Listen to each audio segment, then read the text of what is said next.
Sir actually Shekhar sir సినిమాలు అంటే పాటలకు కూడా మంచి స్కోప్ ఉంటుంది. ఆల్మోస్ట్ అన్ని ఇప్పటివరకు మ్యూజికల్ హిట్స్ మీ సినిమాలన్నీ. మీ మూవీస్ నుంచి మికీ జమేయర్, రాధాకృష్ణ గారు ఇలాంటి మంచి డైరెక్టర్లు వచ్చారు. సో ఈ సినిమాకి అయితే ఇప్పుడే చూసాం జేబీ గారు ఆర్ఆర్ అండ్ అలాగే శక్తి గారు మ్యూజిక్. చెన్నైలో ఉంటాడు. సో ఆర్ఆర్ మేము ఇక్కడ చేస్తున్నాం బేసిక్గా.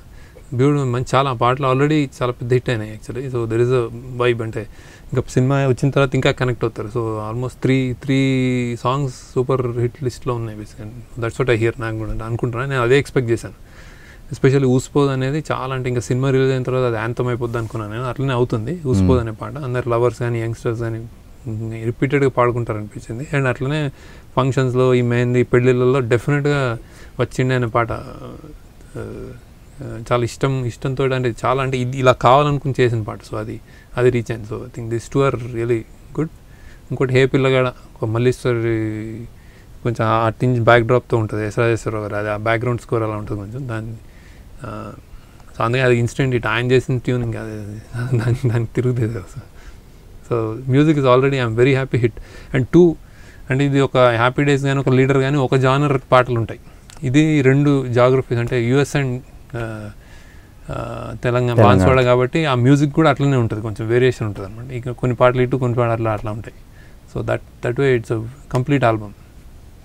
ఓకే సార్, దిల్ రాజు గారు ప్రొడక్షన్లో ఈ ప్రొడ్యూస్ చేస్తున్న మూవీ. యాక్చువల్లీ దిల్ రాజు గారు కూడా మంచి అభిరుచి ఉంటుంది ఆయన సినిమాల విషయంలో. అంటే అన్ని సినిమాలు అయిన సూపర్ హిట్లు, ఫ్యామిలీ ఎంటర్టైనర్స్ వస్తూ ఉంటాయి. బట్ ఈ సినిమా విషయానికి వచ్చినప్పుడు ఆయన కూడా ఏమైనా సజెషన్స్ ఇవ్వడం, స్టోరీని ఇట్లా చేంజెస్ చెప్పడం అలాంటిది ఏమైనా జరిగిందా? అస్సలు ఎక్కువ ఎడిటింగ్ రూమ్ కూడా సినిమా అయిన తర్వాత ఒకసారి చూసాడు ఆయన, రెండు సార్లు చూశాడు. దెన్ అసలు షూటింగ్ అయితే ఆయన దీన్ని అంటే నీ స్టైల్లో నీలానే తీయని అనే దీని మీద చెప్పాడు ఆయన బేసిక్. సో అసలు షూటింగ్ ఒకసారి వచ్చాడు ఆయన. సో రేర్ అంటే యాక్చువల్లీ దిల్ రాజు గారు అంటే అలా రాకపోవడం, కానీ మా మీద దీంతో కాన్ఫిడెన్స్ తోటి వదిలాడు ఆయన. సో కంప్లీట్లీ ఆల్మోస్ట్ ఆయన మేమే ఎగ్జిక్యూట్ చేసుకున్నాం బేసిక్ ఆయన ప్రొడక్షన్లో. దెన్ అండ్ కథాపరంగా కూడా, అంటే ఆయన అంటే నచ్చింది నచ్చలేదు ఎక్కడైనా ఏదైనా అరే ఇది చాలా బాగుంది, ఇది కొంచెం ఏదైనా ఉంటే బాగుండు అని అట్లా ఒకటి రెండు సార్లు చెప్పడం జరిగింది. కానీ అసలు ఏమీ ఇన్వాల్వ్మెంట్ లేదు.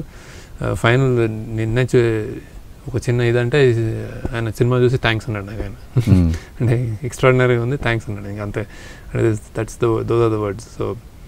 So very good as a producer. Like నా మీద నమ్మకం పెట్టి ఇచ్చాడు, మేము హ్యాండ్ ఓవర్ ఇస్తాం అనమాట సినిమా. అంటే శేఖర్ సినిమా కావాలనే చెప్పాడు. ఏదైనా యాక్చువల్లీ ఆయన సజెషన్ ఏమైనా ఉన్నా కానీ ఇది నీ సినిమాలా లేదు అనే చెప్పేవాడు బేసిక్గా. సో అంత ట్యూన్ అయ్యి చెప్పాడు నాకు బేసిక్.